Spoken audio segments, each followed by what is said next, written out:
today there was yet another resignation. I know, shocking, shocking. Chief Economic Advisor Gary Cohen quits today. Yeah, so I think at this point, the White House staff is just John Kelly and a fax machine that Jared isn't allowed to use.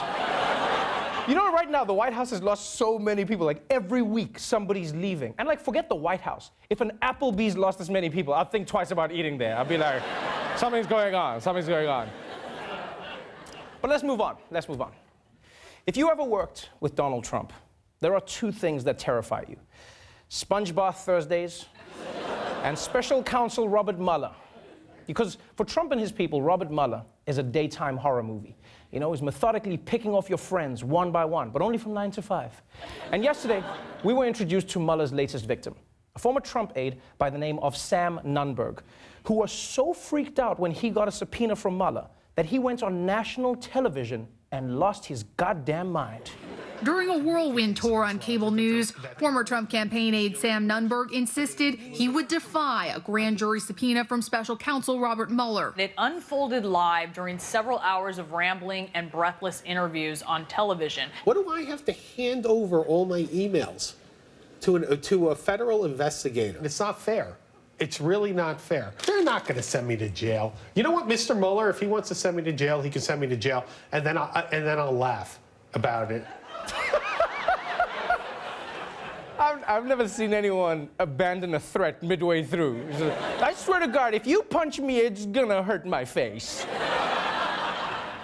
Now, if you've never heard of Sam Nunberg before, he was an early aide to Donald Trump, who was hired and fired, and then he was fired again, this time for using the N-word on Facebook. Yeah, which is shocking to me that someone got fired from the Trump campaign for being racist. Like, I thought they hired people based on that. It says here on your resume, the N-word. So when can you start? So yesterday, Nunberg decided to go on TV and tell everyone that he was not a snitch. And then he started snitching. I know Bob Mueller, I know that whole team, and they're right, and they probably have something on Trump. Trump did something pretty bad. Look, Paul Manafort, Rick Gates, crooks. They were crooks. I think Carter Page colluded with the Russians. Sarah Huckabee is a terrible press officer. Trump is the most disloyal person you're ever going to meet. I mean, do you know the way I've been treated by Donald Trump? I mean, I hate the guy. Do you think I was talking to Corey and Hope Hicks? I mean, while they were having their affair? Damn. You know, I know the stereotype is that women gossip, but every man who works for Trump keeps proving that stereotype wrong. Think about it. Scaramucci, Bannon, and now Nunberg. These guys are like human WikiLeaks. The women, though, they keep their shit on lock. Like Kellyanne Conway never snitches. Yeah, you actually leave interviews with her knowing less than when you started. Sarah Huckabee Sanders, Fort Knox. Hope Hicks, she was communications director, and we never even heard her speak. Now you understand, there's a reason Black Panther rolls like this. Women don't snitch. Yeah. Think about it. 2 years later, we're still looking for Hillary's emails, huh? Still. I see you, girl. I see you.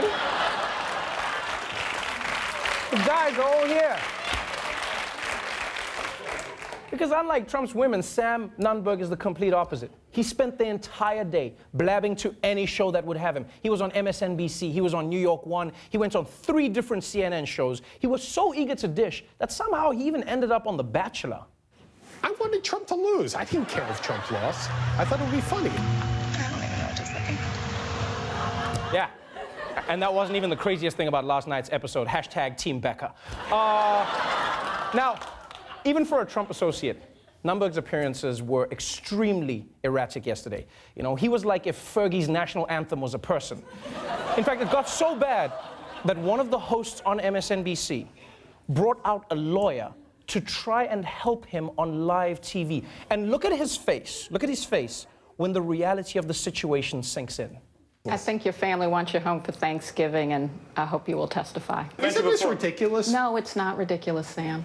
Is it November? It's so not ridiculous. You'd rather spend possibly a year in jail than 80 hours going through I'm not emails. going to jail. You think I'm going to jail? Sam Nunberg, Maya Wiley, Barbara McQuaid, thank you for...